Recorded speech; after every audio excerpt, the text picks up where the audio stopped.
Hi there. Today we are going to be demonstrating how to perform an intermittent enteral feeding via gravity. So I'm going to go ahead and knock on my patient's door. I'm going to go ahead and do my hand hygiene. And I'm going to go ahead and introduce myself. Hi, Mr. Smith. My name's Carla. Today we are going to be doing your feeding. I've looked at your doctor's orders and he has ordered some nutrition for you today. Is that okay if we do that? And we have the okay from the patient.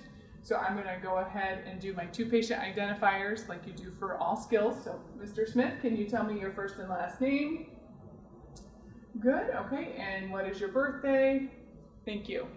So when we're doing these feedings, we want to have the patient in high Fowlers. So we want them sitting up at a 90-degree angle. This is as high up as our bed gets. We also want to make sure that the bed is up at a good working level for us. Because this is food, we are going to assess for food allergies. Mr. Smith, do you have any food allergies? And he says no. So I want to make sure that I have provided for privacy, and I'm going to go ahead and do another abdominal assessment. Mr. Smith, is it okay if I listen to your belly? And he says yes. All right, so I'm going to go ahead and inspect. And I'm going to go ahead and listen with my stethoscope in all four quadrants. For the purpose of time, we're going to shorten that a little bit. And then we're going to go ahead and palpate the abdomen, assessing for any pain, tenderness.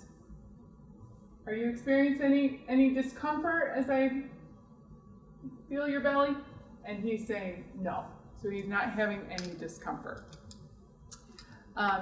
So when you are doing a feeding, there are some supplies you're going to need. So let's go ahead and review that real quick before we get started.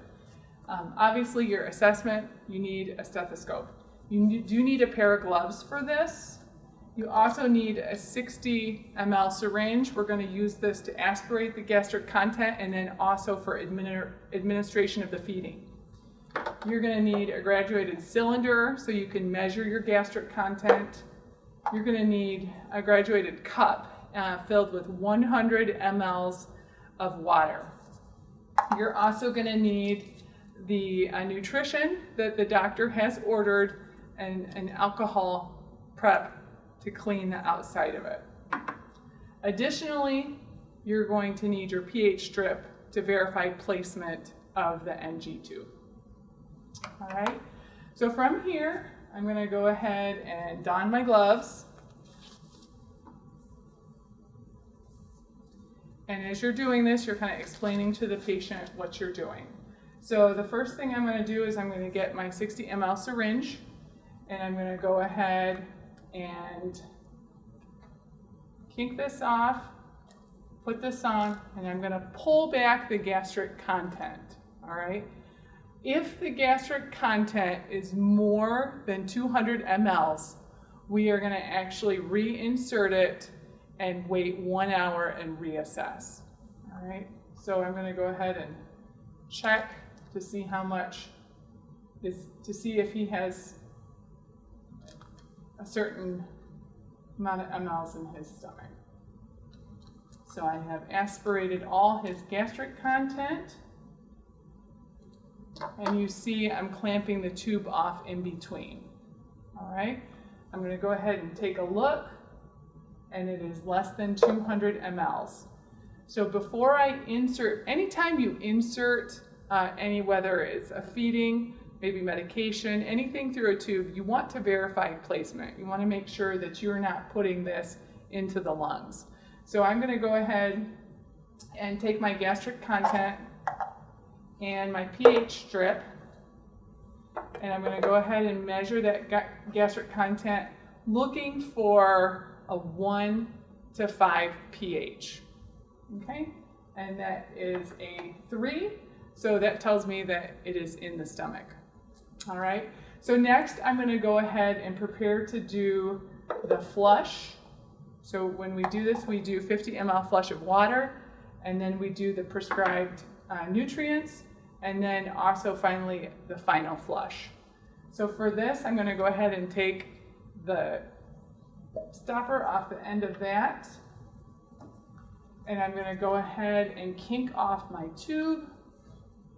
I'm going to open this up, and I'm going to take half of my water, so 50 mLs, and I'm going to pour it. I want to make sure that this is high enough because this is going to drain in through gravity.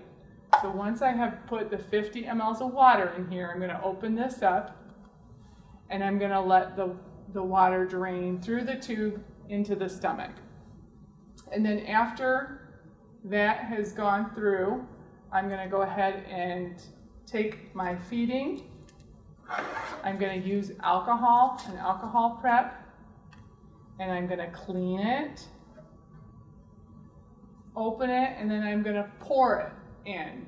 So the doctor has ordered 250 mLs of the Nutren, and I have verified that in the order set. So in order for that to infuse, you have to make sure that the tube is unclamped, and by gravity, meaning it has to be high. And then once that has all infused, I'm going to proceed to do the final 50 mLs of water to flush it through. So the feeding is in. I'm going to make sure my patient is tolerating it okay. How are you doing, Mr. Smith? And then I'm going to go ahead and administer the 50 mLs of water. Following the last flush, I want my patient to stay straight, sitting straight up in a high Fowler's position for at least 1 hour after the feeding. I'm going to go ahead and pinch that again, clamp the tube, and then reattach the end piece. I'm going to go ahead and clean up my mess, dispose of my supplies, make sure the patient's bed is in low lock position, make sure they have their call light. I'm going to perform hand hygiene. And then also, I'm going to make sure I'm documenting the procedure, how much fluids I gave, what my placement pH was, and then also the administration of the nutrition for the patient. Thank you.